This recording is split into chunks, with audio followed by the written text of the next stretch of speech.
3. Bab 1. Kedatangan kuasa barat. Faktor kedatangan kuasa barat ke negara kita. Pengenalan.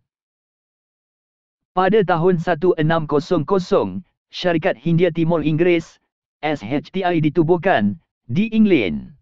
Syarikat ini telah diberi hak monopoli dalam perdagangan rempah di Kepulauan Melayu oleh Kerajaan British. Pada tahun 1602, Syarikat Hindia Timur Belanda ditubuhkan.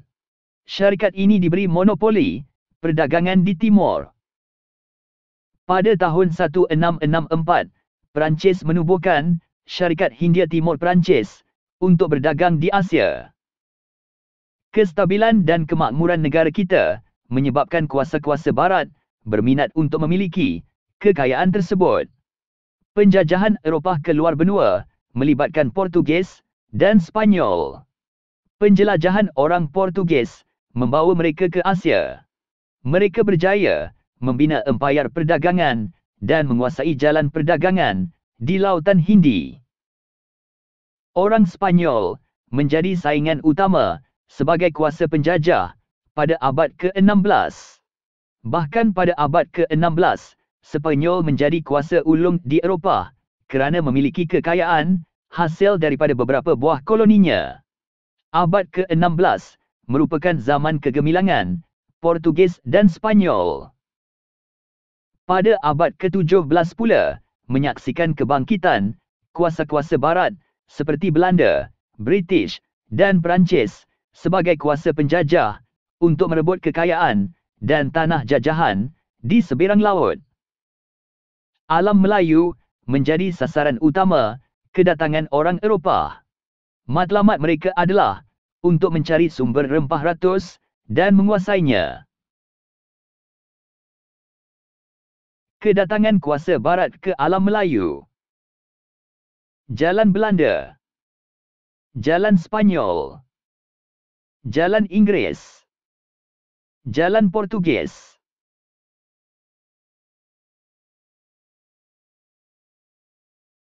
Kedatangan kuasa barat pada abad ke-16. Barangan mewah. Kuasa-kuasa barat pada ketika itu berminat untuk mendapatkan bahan seperti rempah ratus, minyak wangi, emas, perak, batu permata, gading, dan hasil hutan. Orang Eropah perlu mendapatkan barangan mewah dari China seperti teh, sutera, dan tembikar. Pusat pengumpulan barang. Sebagai tukaran, negara China mahukan emas, perak, biji timah, dan rempah ratus. Barang-barang ini boleh didapati di Kepulauan Melayu. Syarikat perdagangan tersebut memerlukan pusat pengumpulan bahan mentah tempatan yang terletak di tengah-tengah laluan perdagangan di antara India dan China. Pelabuhan persinggahan. Angin monsun barat daya dan angin monsun timur laut memainkan peranan penting bagi menentukan masa bagi setiap pelayaran. Kuasa barat memerlukan pelabuhan yang sesuai sebagai tempat berlindung sementara menunggu peralihan angin monsun. Mereka memerlukan pelabuhan singgah di alam Melayu untuk memudahkan kapal berlabur, mengisi bekalan air, makanan, dan kemudahan membaiki kapal sebelum berlayar ke kantun. Agama Kristian. Agama merupakan antara faktor penting penjajahan kuasa barat ke negara kita. Matlamat penjajahan mereka adalah untuk kekayaan, keagamaan, dan kemasyhuran. Kedatangan kuasa barat pada abad ke-17 dan abad ke-18. Revolusi Perindustrian. Revolusi Perindustrian berlaku di Britain sejak abad ke-17. Menjelang tahun 1870-an, negara-negara Eropah lain seperti Jerman dan Perancis menjadi negara perindustrian seperti Britain. Selepas berlakunya revolusi perindustrian, dasar kuasa-kuasa barat berubah corak. Mereka perlu mencari pusat perdagangan dan menguasai tanah jajahan yang dapat membekalkan bahan-bahan mentah bagi keperluan kilang perusahaan mereka secara berterusan. Revolusi perindustrian membolehkan barangan dikeluarkan secara besar-besaran. Dengan kepesatan pengeluaran barangan kilang, kawasan pasaran yang lebih luas perlu dicari untuk memasarkan barang tersebut supaya keuntungan dapat dimaksimumkan.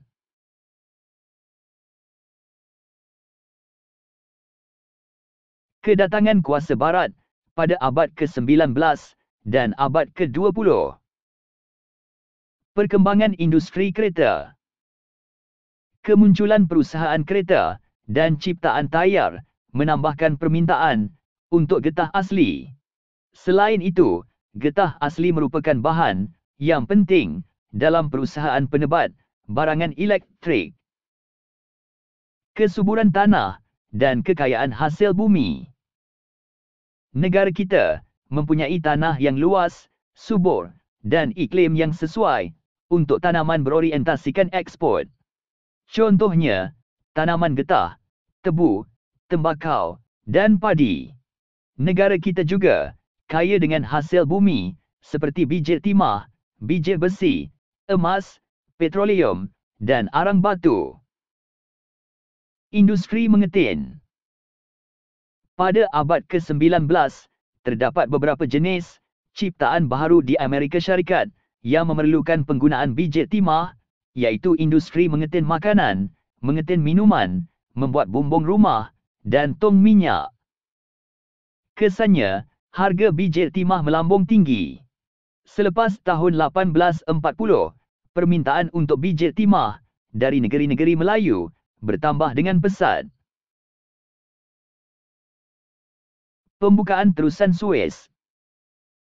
Pembukaan terusan Suez yang menghubungkan pelabuhan Said di Laut Mediterranean dan Suez di Laut Merah telah mempercepat urusan perdagangan. Perdagangan di antara alam Melayu dan benua Eropah semakin bertambah dengan pembukaan terusan ini. Laluan melalui Tanjung Harapan, 12,400 batu. Laluan melalui terusan Suez, 8,000 batu. Ciptaan kapal wap. Pada abad ke-19, kapal wap dicipta. Penggunaan kapal wap penting kerana dapat membawa muatan yang banyak, perjalanannya lebih cepat dan menjimatkan kos. Penghantaran barang dagangan menjadi semakin mudah dan murah. Persaingan kuasa barat. Wujud semangat persaingan, kuasa-kuasa barat seperti Britain, Jerman, Perancis, Spanyol, dan Amerika Syarikat dalam kegiatan menakluki kawasan atau wilayah di luar Eropah. Mereka sanggup berperang untuk mendapatkan tanah jajahan. Kuasa-kuasa barat menganggap semakin luas tanah jajahan, semakin tinggi sanjungan yang diperoleh kuasa-kuasa barat itu. Ciptaan telegraf. Ciptaan teknologi telegraf membolehkan ahli perniagaan di benua Eropah dan Amerika Syarikat menghubungi ejen atau wakil mereka di tanah Melayu dengan cepat. Penglibatan tanah Melayu dalam kegiatan pasaran dunia antarabangsa semakin penting. Slogan beban orang putih. Kuasa barat juga berhasrat untuk menyebarkan pengaruh dan tamadun mereka ke seberang laut.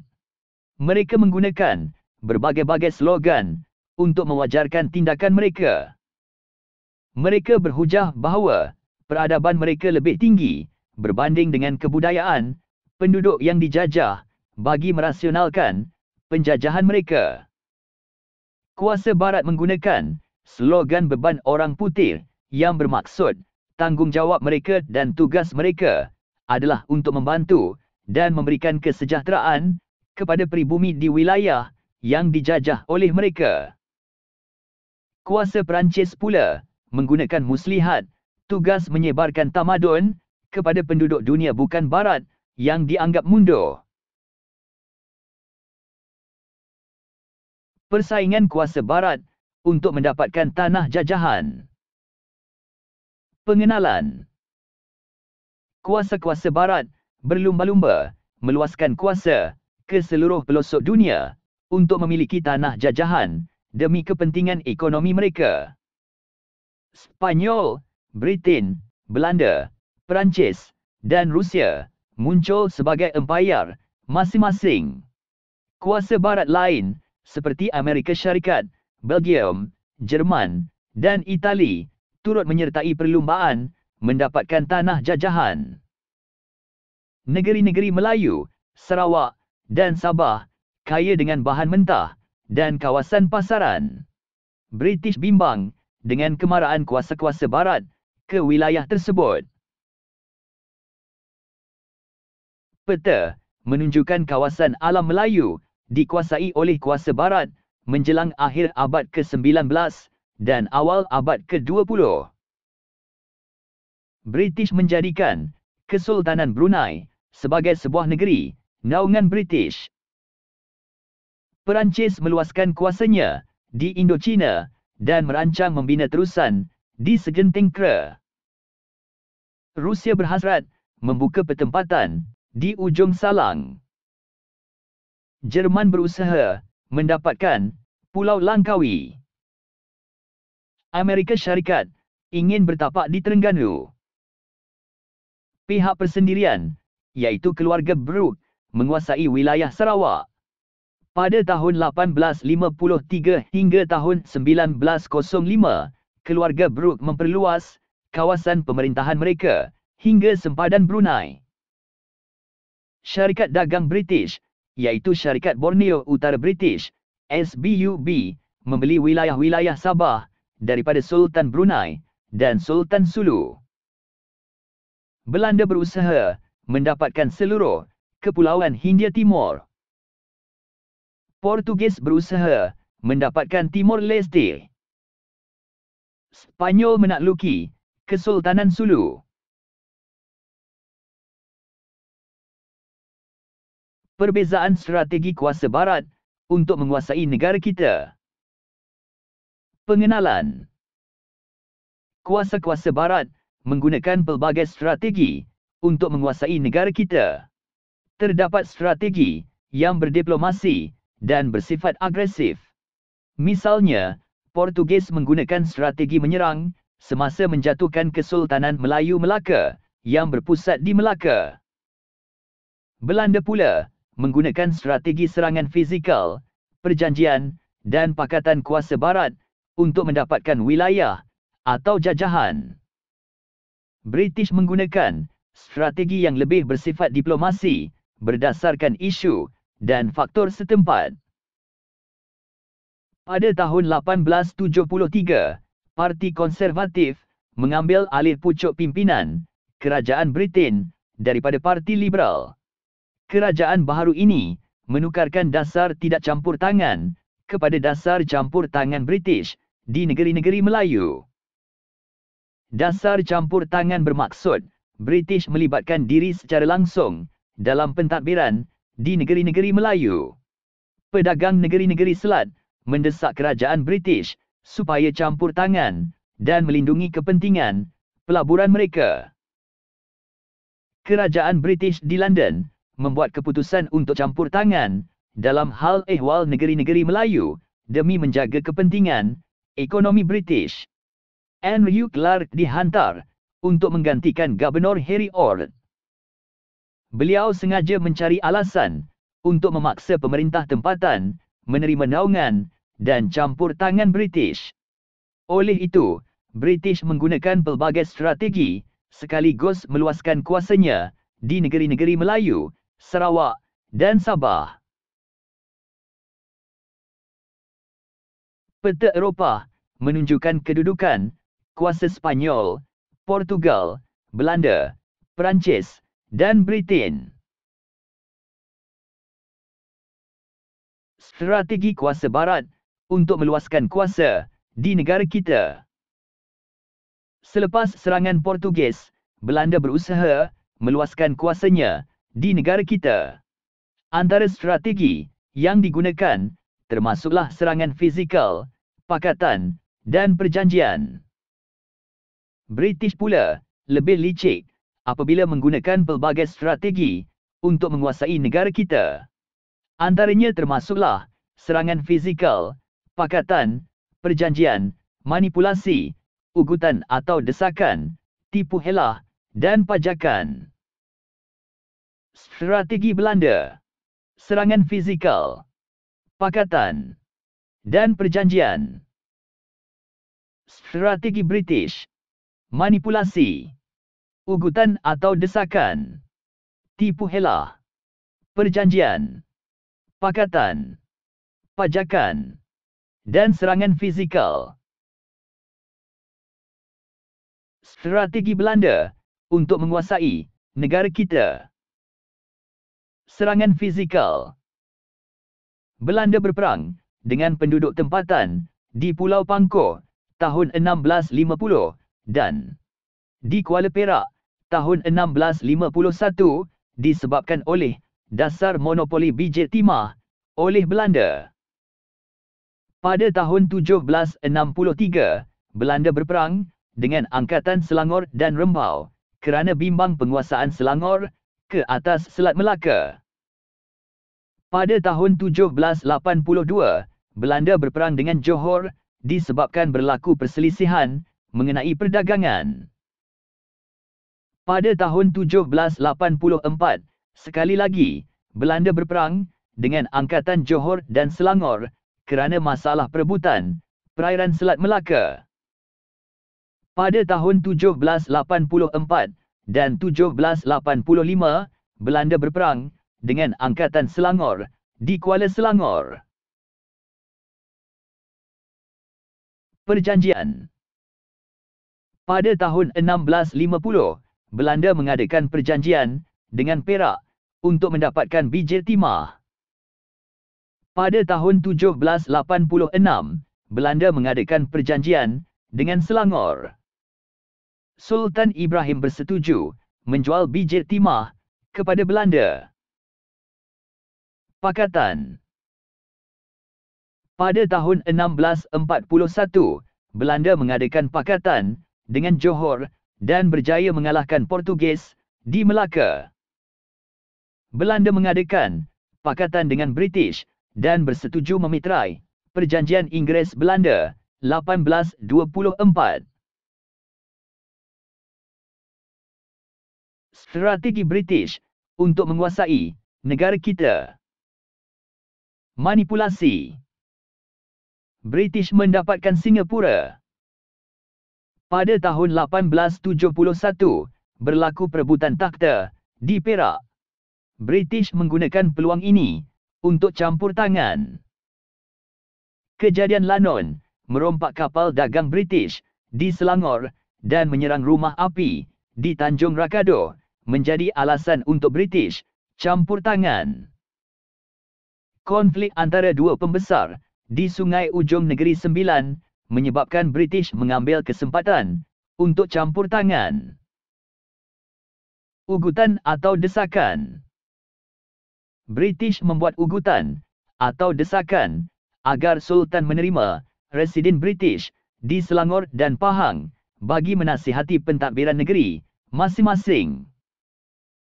James Brooke mendesak Sultan Brunei dan menuntut diiktiraf sebagai Raja Sarawak. Tipu helah. British mendapatkan Pulau Pinang melalui tipu helah. Francis Light melakukan tipu helah kepada Sultan Kedah. Perjanjian. British mendesak Sultan Perak, Sultan Selangor, Yang Tuan Seri Menanti dan Sultan Pahang memitrai perjanjian menerima naungan British.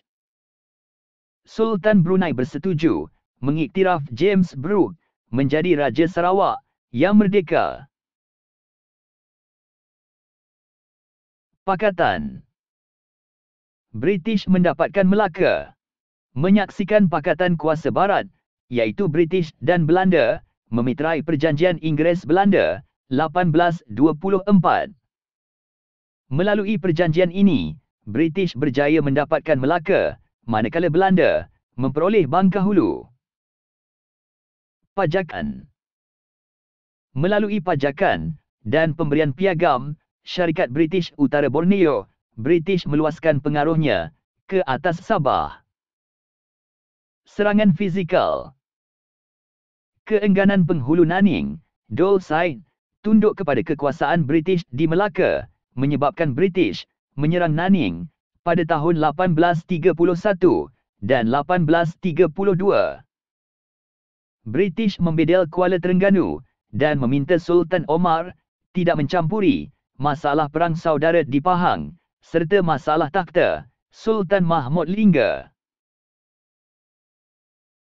Penguasaan kuasa barat ke atas negara kita dengan menggunakan pelbagai taktik dan strategi menyebabkan berlakunya perubahan besar-besaran dalam pelbagai aspek politik, ekonomi dan sosial. Oleh itu, kita sewajarnya mengambil iktibar daripada kerakusan kuasa barat tersebut yang bersedia berbuat apa-apa sahaja demi mencapai matlamat penjajahan. Setiap rakyat haruslah bersatu padu, bermuafakat, bekerjasama memajukan ekonomi negara dan sentiasa bersiap siaga menangani ancaman negara demi mengekalkan kedaulatan negara kita.